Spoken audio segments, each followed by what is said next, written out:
Dear students of class 6, मैं SK. Pandey केंद्रीय विद्यालय नंबर 2 संस्कृत टीचर। आज मैं आप लोगों के सामने जो अर्धवार्षिक परीक्षा 2025-26 संस्कृत का पेपर जो हुआ था उसका मैं आंसर शीट में भेज रहा हूं। आप लोग ध्यान से देखेंगे आपने क्या उत्तर लिखा, क्या गलती किया, इसमें पता चल जाएगा। नंबर जो भी आए पर गलती या सही का आकलन तो सही सही हो जाए। सबसे पहले तो देखिए कि जो दिया हुआ है उसका अर्थ समझना है गद्यांश का। ये अपठित गद्यांशम पठित्वा प्रश्नानाम उत्तराणि या उत्तरम ददातु, तो इसको पद्यांशम लिखा हुआ है, हालांकि गद्यांश है, गलती से उसमें लिखा गया है। अपठित गद्यांशम होना चाहिए पद्यांशम की जगह। लिखा है कि सूर्य प्रातः काले पूर्वश्याम दिशायाम उदेति, यानी इसका अर्थ हुआ कि सूर्य प्रातः काल यानी सुबह सुबह पूर्व दिशा में उगते हैं। प्रातः काले सूर्यस्य प्रकाशः अंधकारम अपनयति, यानी सुबह सुबह सूर्य का प्रकाश अंधकार को दूर करता है। अपनयति मतलब दूर करता है। तदा प्रकृति शोभा अतीव रमणीया भवति, तब प्रकृति की शोभा बहुत ही सुंदर हो जाती है। शीतलः मंदः सुगंधः च पवनः बहति, कह रहा है कि शीतल यानी ठंडा, मंदः मतलब धीरे, सुगंधः मतलब स्मेलिंग वाला सुगंधित, और च पवनः बहति हवा बहती है। खगाः वृक्षेषु मधुरम कुजंती, जो पक्षीगण हैं वह पेड़ों पर मीठे मीठे कूजते हैं। पक्षियों की आवाज़ को कूजना कहते हैं, चर्पिंग। उपवनेषु पुष्पाणि सरोवरेषु च कमलानि विकसन्ति, कह रहा है कि उपवन में यानी बागीचा में पुष्पाणि सरोवर फूल, और सरोवरेषु च कमलानि, और सरोवर में यानी तालाब में कमल विकसन्ति विकसित होते हैं।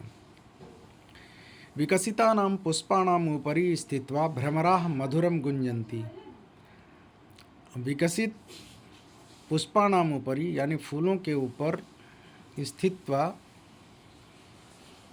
स्थित होकर के भ्रमराः यानी भंवरे, मधुरम गुंजन्ति यानी मीठे गुंजते हैं। आश्रमेषु मुनयः, आश्रमों में मुनि लोग स्नानम कृत्वा स्नान करके सूर्यम नमन्ति, सूर्य को नमस्कार करते हैं, और ईश्वरम च भजन्ति और ईश्वर को भजते हैं। ग्रामेषु कृषकाः प्रातरासम कृत्वा, गाँवों में किसान प्रातरासम कृत्वा यानी नाश्ता करके, हल सहितान हल के साथ साथ, बलिवरदान बलिवर्दा कहते हैं बैलों को, बलिवरदान यानी बैलों को नीत्वा ले करके, क्षेत्राणि प्रति गच्छन्ति यानी खेतों पर चल देते हैं, खेतों पर जाते हैं। जनाः उपवनेषु भ्रमणं कुर्वन्ति, लोग उपवनेषु यानी उपवन में, भ्रमणं कुर्वन्ति ये पार्क में लोग घूमते हैं। छात्राः विद्यालयं गच्छन्ति, छात्र विद्यालय जाते हैं। ते तत्र पाठान, वे वहाँ पाठों को पठन्ति पढ़ते हैं। लेखान च लिखन्ति, और लेखों को लिखते हैं। अस्माकं जीवने सूर्यस्य अत्यधिकं महत्वम् अस्ति, हमारे जीवन में सूर्य का बहुत ही अधिक महत्व है। अस्य एव प्रकाशे सर्वः व्यवहारः प्रचलति, अस्य एव प्रकाशे इसी के प्रकाश में हमारा सब कुछ व्यवहार, सर्वः व्यवहार सब जितने भी बिहेवियर होते हैं हमारे, वो सब सूर्य के प्रकाश में ही यानी अंधेरे में नहीं, उजाले में प्रचलती चलता है। अस्य दीनपति, इसलिए इनको दीनपति भी कहा जाता है, दिनेशः दिनेश भी कहा जाता है, इत्यादिनी अनेकानि अभिधानानि सन्ति, इत्यादि अनेकों इनके नाम हैं। भास्कर, आदित्य, दीनमणि, रवि, भास्कर इन्हीं को कहते हैं, आदित्य इन्हीं को, दीनमणि भी कहते हैं, रवि भी कहते हैं। और गायत्री मंत्र अस्य एव स्तुतिम करोति, और गायत्री मंत्र भी इन्हीं की स्तुति करता है। अब देखिए प्रश्न का उत्तर देना है। कह रहा है कि एक पदेन उत्तरत, एक पद में उत्तर दीजिए, answer in one word only. सूर्य कदा कदा उदेति, सूर्य कब उगते हैं? तो प्रातः काले। सही उत्तर क्या होगा? प्रातः काले। लेकिन पूरा भी लिख दिए वाक्य तो चलो बच्चों, अभी 6 क्लास है, मार्क्स दे दिए जाएंगे, कोई बात नहीं है। इसके बाद है सूर्यस्य प्रकाशः कम अपनयति, सूर्य का प्रकाश किसको दूर करता है? तो अंधकार को। अभी मिला था ऊपर, मिला तो अंधकारम अपनयति। खगाः कुत्र कुजन्ति, पक्षी कहाँ कूजते हैं? तो वृक्षेषु, पेड़ों पर। पुष्पाणाम उपरि स्थित्वा के मधुरम गुंजन्ति, फूलों के ऊपर स्थित कौन मधुर यानी मीठे रूप से गुंजन करता है? तो भ्रमराः, भंवरे। सेकंड देखिए, पूर्ण वाक्य ने उत्तरत, पूर्ण वाक्य में उत्तर दीजिए। ये 2 इंटू 2 यानी 2-2 नंबर का है। प्रातः काले कृषकाः किं कुर्वन्ति, सुबह सुबह किसान क्या करते हैं? तो प्रातः काले कृषकाः हल सहितान बलिवर्दान नीत्वा क्षेत्राणि प्रति गच्छन्ति, यानी सुबह सुबह किसान हल को लेकर के बैलों के साथ कहाँ पहुँचते हैं? तो क्षेत्राणि प्रति गच्छन्ति यानी खेतों पर जाते हैं। मनुष्य प्रातः काले किम आचरन्ति, मनुष्य नहीं है, सॉरी, मुनयः है। मुनयः प्रातः काले किम आचरन्ति, मुनि लोग सुबह सुबह क्या आचरण करते हैं? तो मुनयः प्रातः काले सूर्यम नमन्ति, सूर्य को नमस्कार करते हैं, ईश्वरम च भजन्ति, और ईश्वर का भजन करते हैं या ईश्वर का गुणगान करते हैं। अस्य अनुच्छेदस्य समुचितम शीर्षकम लिखत, इस अनुच्छेद का उचित शीर्षक देना है। तो इसका उचित शीर्षक जो होगा, सूर्य के बारे में पूरा कहा गया है, तो सूर्यस्य महत्वम इसका उचित शीर्षक होगा। जो बच्चे सूर्य लिखेंगे उनको भी सेम मार्क्स मिल जाएंगे। भाषिक कार्य में देखिए, गायत्री मंत्र अस्य एव स्तुतिम करोति, गायत्री मंत्र इन्हीं की स्तुति करता है। यहाँ पर अस्य शब्द, अस्य सर्वनाम पदस्य प्रयोग कस्मै भवत, अस्य सर्वनाम पद का प्रयोग किसके लिए हुआ है? तो सूर्य के लिए हुआ है ना। गायत्री मंत्र किसका भाई, किसके लिए स्तुति करता है? तो सूर्य के लिए, तो सूर्याय हो जाएगा। गायत्री मंत्र से हम सूर्य को नमस्कार करते हैं, जल भी देते हैं, ओम भूर्भुवः कह के। अब देखिए, सूर्यस्य पर्याय पदम किम लिखत, सूर्य का पर्यायवाची क्या शब्द है? तो रवि, क होगा आंसर।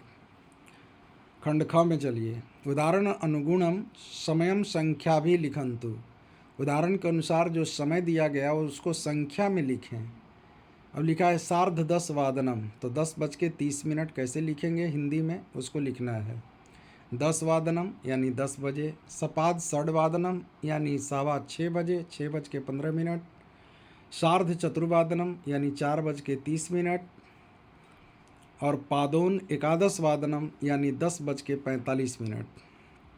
स्वस्थ दिनचर्याम सरल वाक्य ही लिखंतु, अपनी दिनचर्या को सरल वाक्य में लिखें। देखो बच्चों, जो संस्कृत में सही सही लिखा है उसको तो 5 में 5 मिलेगा, जो बच्चे जो थोड़ी गलती किए हैं उसके अनुसार थोड़ा अंतर आएगा, लेकिन जो हिंदी में लिखे हैं उनको भी 1-1.5 नंबर मिल जाएंगे।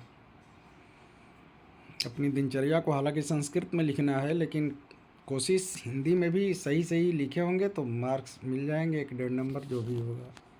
अब शिक्षक के ऊपर निर्भर करता है कि किस तरह का आपका। उदाहरण अनुसारम अधोलिखितानाम पदानाम वचन परिवर्तनम कुर्वन्तु, वचन को बदलना है। धीरा से क्या हो जाएगा? तो धीरा। वीरा से क्या हो जाएगा? वीरा।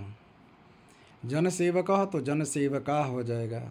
धन कामना बहुवचन में है तो धन कामना स्त्रीलिंग है, इसलिए ये धन कामना होगा।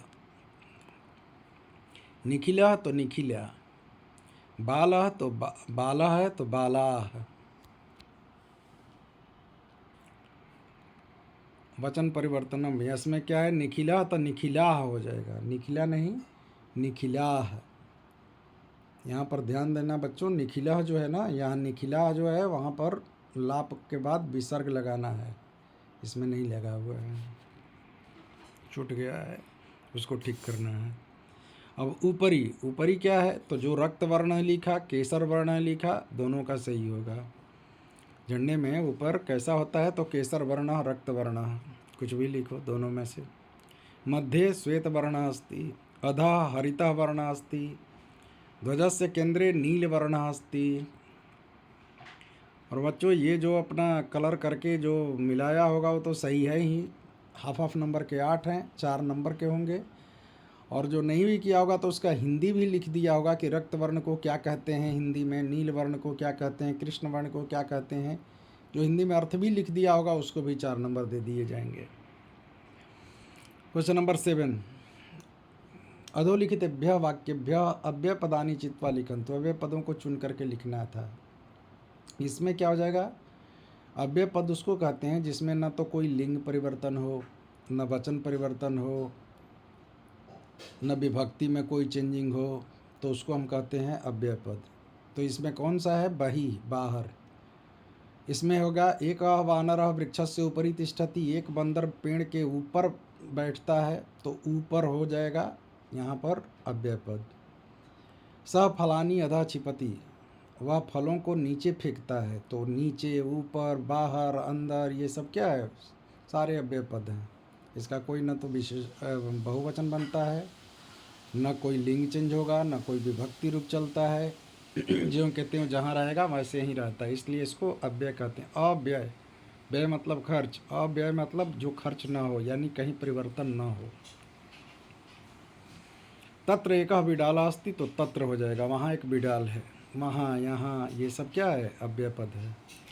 बिडालः गृहस्य अन्तः प्रविशति, बिडाल जो है घर के अंदर प्रवेश करता है, तो अंतः यहाँ पर अव्यय पद हो जाएगा। क्वेश्चन नंबर 8, ये देखिए आपके पद्यांश जो है ना, ये भी गद्यांश ही हैं, पढ़ कर के उत्तर देना है। तन्वी आकृत्या सुंदरी मृद्वी स्पर्शन अतीव कोमला, सबल तथा च भीमा किंचित चित्रवर्णः, कदा आगच्छति एतत् सर्वमपि राधिका जानाति। अब ये सब का अर्थ तो आप जानते ही हैं, ये बुक का है। देखिए एक पद में उत्तर देना है, एक पदेन उत्तरत्। सबलस्य वर्णः कीदृशः, कह रहा कि सबल का रंग कैसा है, तो देखो ऊपर जो लिखा है सबलः तथा भीमा किंचित चित्रवर्णः, कह रहा कि ये दोनों चित्रवर्ण का है, तो चित्रवर्ण लिख दिए। राधिका मार्जारी कम ददाती, राधिका मार्जारी के लिए माने बिल्ली के लिए कम ददाती, क्या देती है, किम ददाती होता है क्या देती है, तो क्षीरम ददाती, ठीक है, खीर देती है।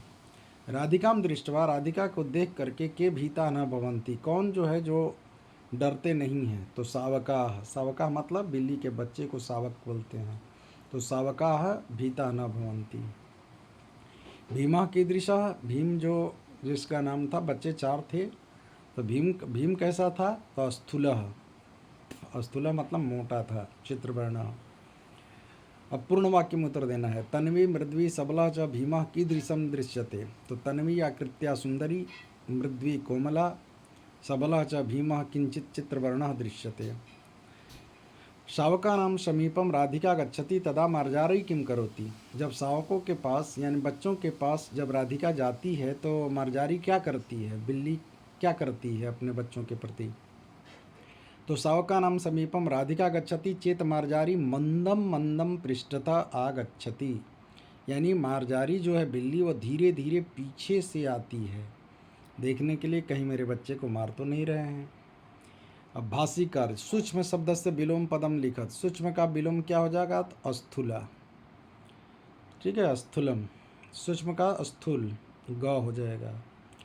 राधिका या कार्यकलापान दृष्टवा कहाँ हंसती, तो पितामही हंसती, पितामही दादी हंसती है। कोष्ठकात उचितम पदम स्वीकृत्य रिक्त स्थाने लिखन्तु, अब रिक्त स्थान में भरना है। अस्मत् प्रथमा विभक्ति एक वचन में हो जाएगा अहम, युष्मत् प्रथमा विभक्ति द्विवचन में युवाम, तद पुल्लिंग प्रथमा विभक्ति बहुवचन में ते, एतत् नपुंसक लिंग प्रथमा विभक्ति बहुवचन एतानी हो जाएगा।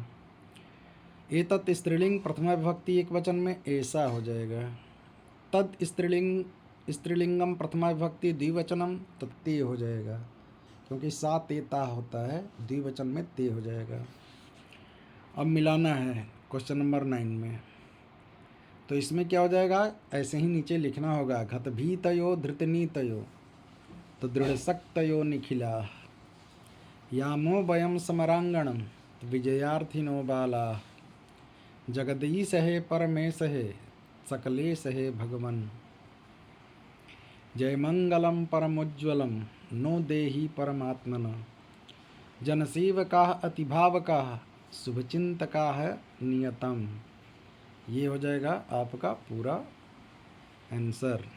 ठीक है, तो ये देखिए बच्चों, इस क्वेश्चन का संस्कृत 2025-26 के क्वेश्चन पेपर का मैं हल करके दे दिया हूँ।